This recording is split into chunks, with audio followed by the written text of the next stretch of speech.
राम राम प्यारे मित्रों, मेरे चैनल भक्त प्रेम में आप सबका हार्दिक स्वागत है।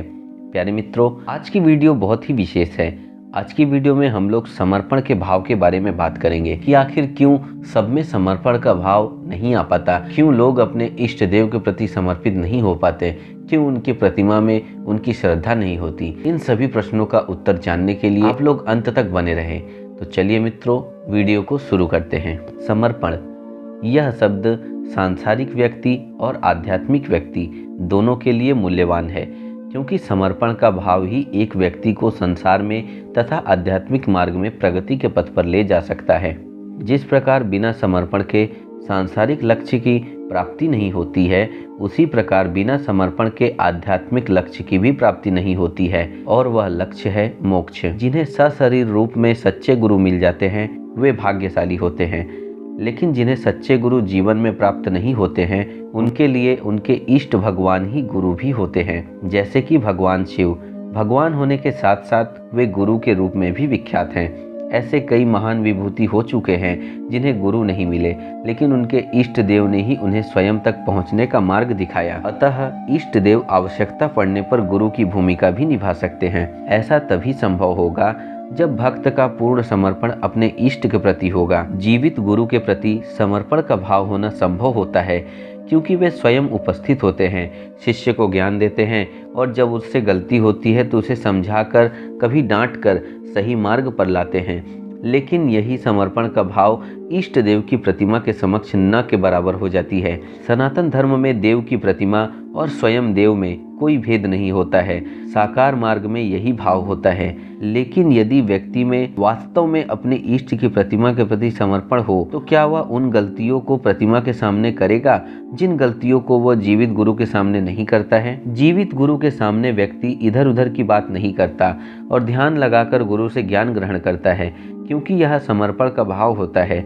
व्यक्ति को पता होता है कि यदि मैं अपने गुरु के प्रति समर्पित रहूंगा तो अवश्य ही भवसागर से तर जाऊंगा।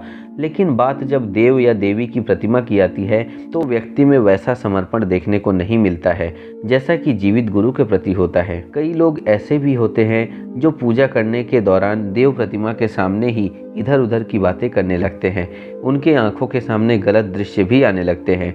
पूजा के दौरान ही मन कल्पनाओं के घोड़ों पर सवार होकर न जाने कहां कहां चला जाता है।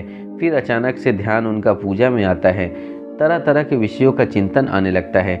जबकि जीवित गुरु के समक्ष भी ऐसा होता है, लेकिन जो सशरीर गुरु होते हैं, स्वयं उपस्थित होते हैं, तो वहाँ ऐसा होने की संभावना बहुत ही कम होती है। समर्पण में अभाव का मूल कारण यह होता है कि हम देव प्रतिमा को मात्र प्रतिमा ही समझते हैं। हमारा मन देव या देवी की प्रतिमा में उनकी उपस्थिति को नहीं स्वीकार करता है। हम भक्ति करना चाहते हैं, हम चाहते हैं कि हमारा आत्मिक उत्थान हो, लेकिन यह बात भी सत्य है कि हम अपने इष्ट की प्रतिमा में उनकी उपस्थिति को नहीं स्वीकारते हैं, उन्हें निर्जीव मात्र मानते हैं, जबकि प्रभु की सत्ता हर जगह है। अगर ऐसा नहीं होता तो प्रहलाद के लिए प्रभु खंबे से प्रकट नहीं होते।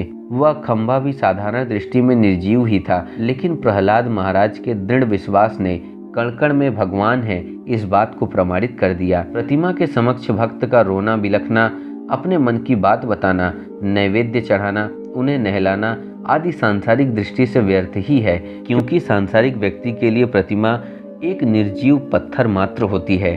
लेकिन आजकल के तथाकथित नकली भक्त भी कम नहीं होते हैं। अधिकांश दिखावटी भक्तों की मनोदशा ऐसी ही होती है। इसलिए ही इन लोगों में अपने इष्ट के प्रति समर्पण का भाव जागृत नहीं हो पाता है। यदि समर्पण हो तो इष्ट भी भक्त को राह दिखाते हैं। समर्पण के लिए सबसे पहले अपने इष्ट की प्रतिमा में उनकी उपस्थिति को स्वीकार करना होता है। इस बात को सुनकर अधिकतर लोग यही कहेंगे कि मूर्ति तो निर्जीव ही होती है, लेकिन एक भक्त को शास्त्रों की बात को मानना चाहिए, न कि माया में लिप्त सांसारिक व्यक्तियों की। जिन्होंने शास्त्रों की मानी उन्हें प्रतिमा में ही भगवान मिल गए। माँ काली अपने भक्त रामकृष्ण परमहंस से बात करती थी, प्रतिमा से ही निकलकर उन्हें दर्शन देती थी, उनके हाथों से नैवेद्य ग्रहण करती थी। माँ तारा अपने भक्त बामा खेपा से मूर्ति में से ही बातें करती थी, उनका जूठन ग्रहण करती थी। हरि भक्त मीराबाई को मूर्ति से ही परमेश्वर भगवान श्री कृष्ण मिल गए। क्या ये प्रमाण पर्याप्त नहीं है कि इष्ट की प्रतिमा और स्वयं इष्ट में कोई भेद नहीं है? इष्ट की प्रतिमा के सामने उनसे याचना करना स्वयं भगवान से याचना करने के ही बराबर है। लेकिन भक्त का भाव भी वैसा होना चाहिए कि वह माने यह सिर्फ प्रतिमा नहीं, यह मेरे भगवान है जो मेरे सामने स्वयं बैठे हैं। इन सभी और इनके जैसे अनेकों महान विभूतियों ने अपने इष्ट की उपस्थिति को उनकी प्रतिमा में माना और दृढ़ श्रद्धा विश्वास के साथ उन्हें प्रेम किया। और एक समय आया जब स्वयं प्रभु ने उन्हें दर्शन देकर उनके जीवन को कृतकृत्य कर दिया। धन्यवाद मित्रों।